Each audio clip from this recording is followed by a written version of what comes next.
So, as an African American man going to Africa, what do you feel the connection is for you? Because it's a place that keeps drawing you, that it keeps filling you, so to speak. I agree with you, and I thank you. You're absolutely correct. But in the beginning, I think it felt more like a push pull, because it's very hard for an African person to feel at home in America. The most brutal definition of an African American is an African without memory and an American without rights.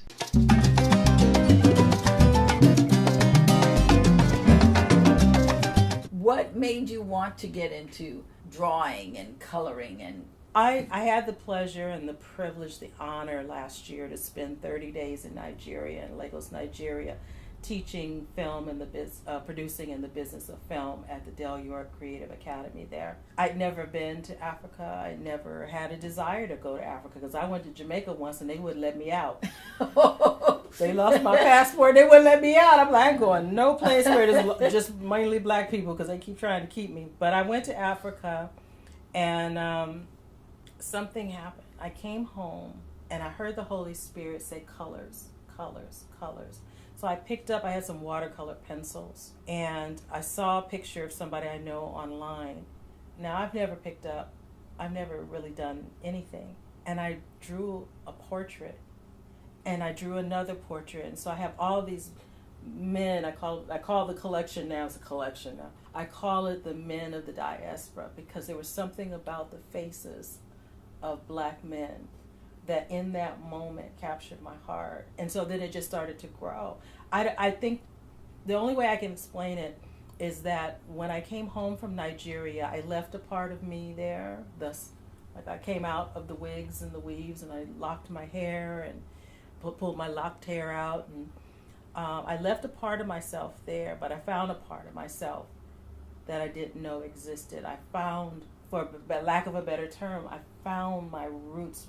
I don't know what country my people are from in Africa. I have no idea. But to walk around a country for 30 days and see that everybody looks like you, that there's a dignity, that people are walking with their heads up. Some of the most hospitable people I've ever met, I met there in Nigeria. And I did not have to code switch for 30 days. But 30 days. What is code switching? You know how we do. We get in a mixed crowd of people, and then all of a sudden we become a little bit more of this.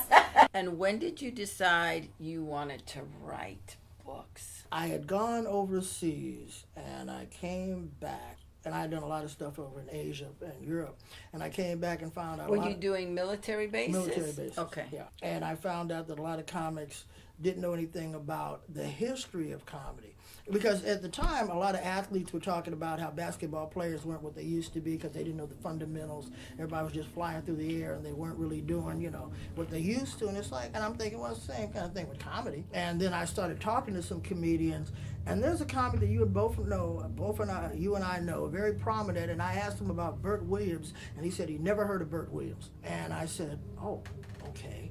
And that kind of like lingered, and I wrote a book about the black comedy boom. That was the original thing I was writing about. They didn't know, the literary people I took it to, they didn't know who Jamie Foxx was at the time prominently. They didn't care about Cedric or Ari Spears or any of the comics fledgling stars from that period. Right. Yeah. They didn't give a doggone about them. And so my manager / lawyer, they knew about their peers. And some people like comedy started with Martin Lawrence or Eddie Murphy at the earliest. So, and I ran across senior comics who did not know about a lot of comedians that went before them. So the agent June Clark out of New York, she said, well, if you're willing to write a book on the history, because it's obvious you know the history of comedy and you know the personality, if you're willing to write a book on the history of black comedy, I can get you a book deal. Okay, sure. So I wrote up, she had me write up a treatment, and she took it, she shopped it. 3 publishers wanted to do it. One just wanted me to write about the 70s, just, the whole 70s sitcom and all that. One wanted me to do like the Harlem Renaissance, but the one said, do the full history. And so I asked her, it's like, well, this is my first real book. What laws or what rules do I have to go? She said, this book has never been written before. You can do whatever you want. Freak it out, have fun with it, do whatever. And I was like, okay. you got the right guy for that, because I don't know what I'm doing. So you're giving me a whole paintbrush kit, and you're giving me a canvas, but you're not saying paint in this line, paint in that line. No, said do whatever you want. Go with the laws of a book. You pick up a book and just see where this goes and that goes and that goes. But as far as the content, that's all on you. I remember my lawyer wanted to get involved because he felt he could help me out because he was a cool dude. And he said, I can help you with the writing. And it's like, I said, okay, well, what do you know about the history of black comedy? He said, well, I know a few things. I said, well, who is Clero? And they said, I don't know. It's like, okay, you can't help me. That was like litmus test. Clero was Flip Wilson's real name. And I don't expect most people to know that. But if you're a comedy historian, you should know that. She got me the deal with Hal Littleton and applause. So this is the book, Black Comedians on Black Comedy, a most amazing book on the history of African American comedy. I think this book should be in every college and university, especially if they have black departments. Right. That they should pick up this book and teach it to your students so that they not only know the political side of black history, but the artistic, comedic side of black history, because it is necessary, it is important, and we need it. What got you interested in photography? Because writing was too difficult, number one. Number two, writing requires translations. And translations are always a treacherous rock to fall on. And I wanted to be able to talk about and show the spirituality and the greatness of people of African descent. And if I can show the evidence without trying to explain the evidence, then everybody will see exactly what the subject is, and I will tell them what to behold and what to think. I first met you when you started dating Hal Jackson. That's correct. Who I affectionately call my papa. Yeah. For those watching who don't know who Hal Jackson is, Hal Jackson is a legend in broadcasting. Hal, 1939, started doing radio when there were hardly no blacks doing radio. He started as an announcer. He was doing baseball in D.C. And then at some point moved to New York, was also doing sports, I think, and then started doing radio with music. He also had this big Palisades amusement park show that he would do. He also did Little Miss America from Palisades Amusement Park.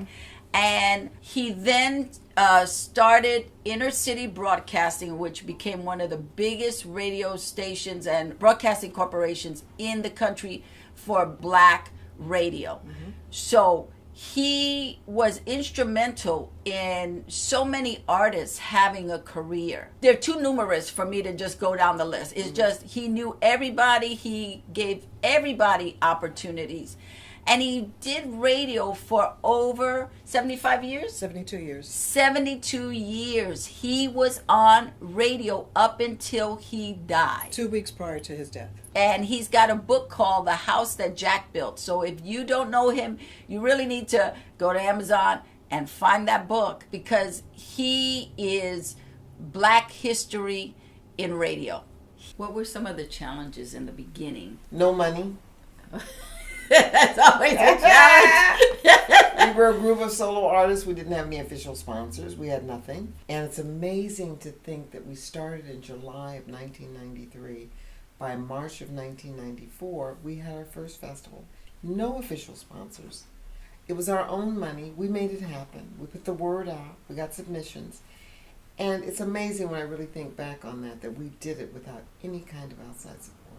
25 years later, here we have produced over 500 solo artists from around the globe. We've offered offerings in the schools, LA Unified School District, to over 3,000 youth. We have had outreach programs to senior citizens, ex-offender women, low-income artists, at-risk youth, you name it. What were the differences that you saw for pop music versus R&B music? Because there was a difference. When you're talking about a promotion person and a CSR person being in the office and the rest of the office being white, we used to always say when we started talking about black music, how the toilet pressure went down.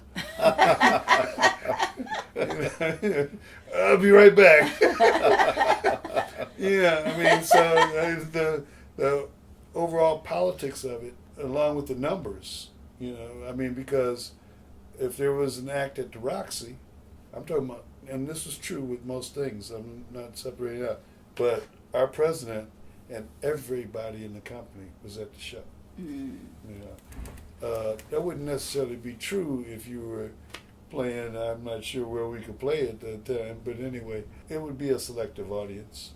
And so, when you have the weight of numbers and the dollars, it makes a big difference. I stood outside KISS Radio boycotting them for not playing Billy Squier. I was involved in all aspects. Now, and Warner Brothers, just want to say, not all the times do we follow the formula of an R&B artist becoming a hit on R&B and then crossing over to pop.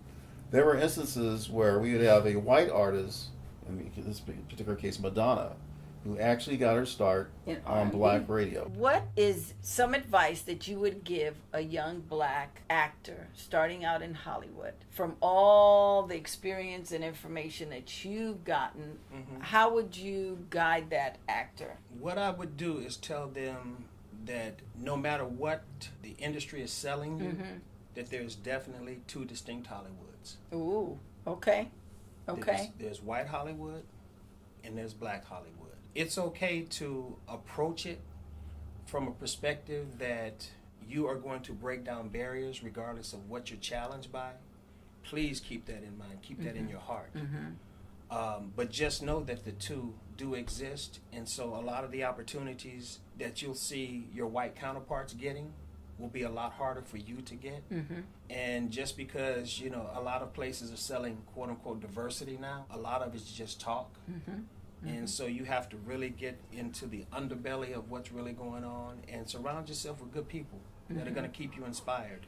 Richard Lawson has a fantastic workshop in Hollywood. North Hollywood, yes. He's doing great things. Yes, and he also has a theater that elevates what he's doing, because he's not waiting. Another one who's not waiting, they're putting on productions and doing all kind of wonderful things. Yeah, and inspiring folks. Yes, yes. And creating a community where you can go like we had back in the day with Inner City Cultural Center. Mr. Jackson. Yeah.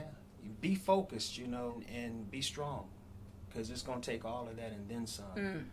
But when you respect the craft and you put the work in, know that you'll get your opportunity. So as an African American man going to Africa, what do you feel the connection is for you? Because it's a place that keeps drawing you, that it keeps filling you, so to speak. I agree with you. And I thank you. You're absolutely correct. But in the beginning, I think it felt more like a push-pull, because it's very hard for an African person to feel at home in America. The most brutal definition of an African American is an African without memory and an American without rights. Ooh. Being pushed away from being never feeling that you were embraced in America, it sets up a dynamic where your sense of worthiness is always under attack, your sense of self, because there's no place for you in the family picture, so to speak. I was lucky at being a student at Tuskegee that I got a chance to make friends with African students.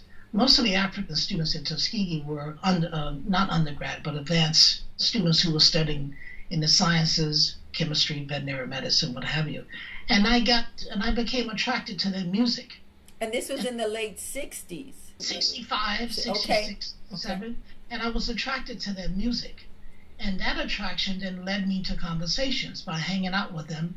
And that attraction led me to reading books that they had about Africa, written by Africans, which at the time were political biographies. So it sort of made me feel, it demystified the process of being, of trying to reach out and find my cousins, and to overcome the fear that my cousins may be backwards, like Tarzan tells us, or something that just inadequate that would make me feel even more worthless. You personally have a solo show that I think is a tremendously educational show, because you talk about all these African American women who made a difference. That's right. What made you want to do that particular show? Because you're talking about portraying historical figures, keeping history alive. That's very different than someone just taking a personal story that they want to develop and really get out there and share with others as well. They're both very valid.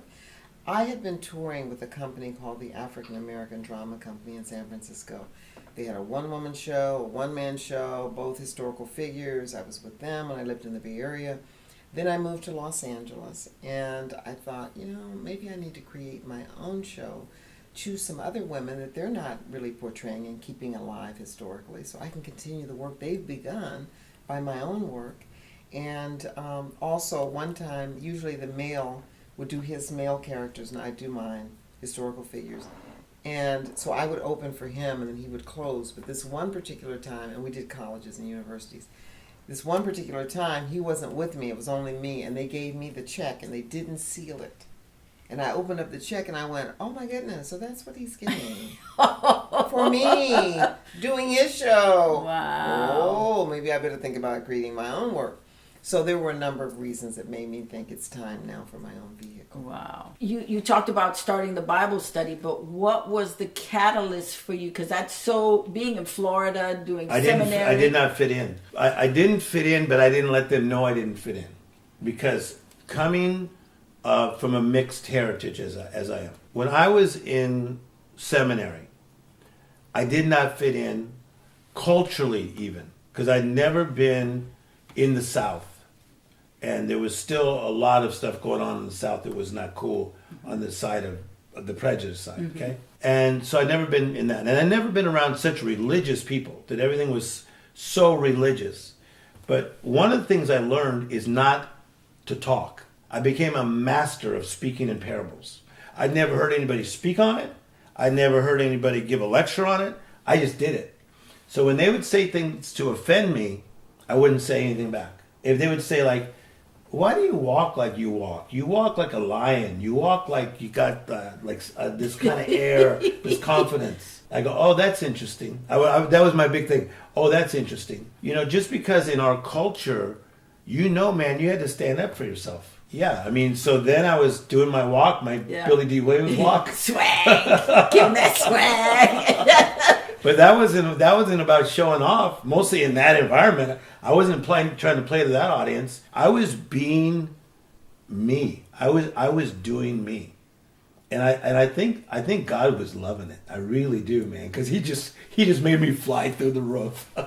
And how did you get to Hollywood? I mean, what door opened for you first to say? So here's a beautiful thing. Is that number one, I'm a servant and not a hireling. There's a big difference.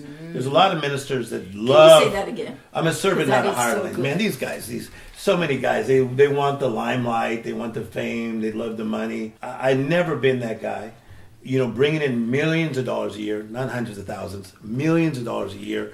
My salary has always been very, very low. From our church to congregation, I take no salary whatsoever. I am a businessman. I made my money in business, and so thank you, God, for that. But for me, it's always been about being a servant. The Bible says Jesus came to serve, not to be served. So I never have seen it as what's in it for me. So how did you connect with Rap Brown? I have never met a more courageous, more compassionate, more fearless warrior in my life than Rap Brown. He was literally afraid of nothing. Rap Brown was the man that I wanted to be. He was the hunter that I wanted to be. He was the spirit head of a clan. He was wise. And he loved black people. The love that he had exuded from him. It wasn't something he talked about. It's something he lived. He became Muslim way after I met him. But I saw in him a leader for the new America. A leader for black people who was fearless. He had joined the Black Panther Party, and then he started his own group, and he started cells, and he became a Muslim. I was with him for a long time. And how did you meet? He would come to the political workshop. Oh, okay. So you knew who he was. I knew who he was. He was coming to and he check would sit you out. in the second row, put his feet up. He had a huge fro. He always wore sunglasses. And he would make not snide remarks, they were the most hilarious remarks that would have the class cracking up. I couldn't stop him. And he didn't contradict me. He would just question. And remember, the sign of a good mind is not the answer, it's the question. One day a Puerto Rican came in and started discussing or protesting the fact that we were defining ourselves as black. And Rap, in his Louisiana drawl, said, brother, let me explain something to you. If you in Louisiana and you try that stuff, you get killed just as soon as a black man. You are nothing but a Spanish nigger. And the guy was in shock. I almost fell on the floor laughing because I already knew what the deal was.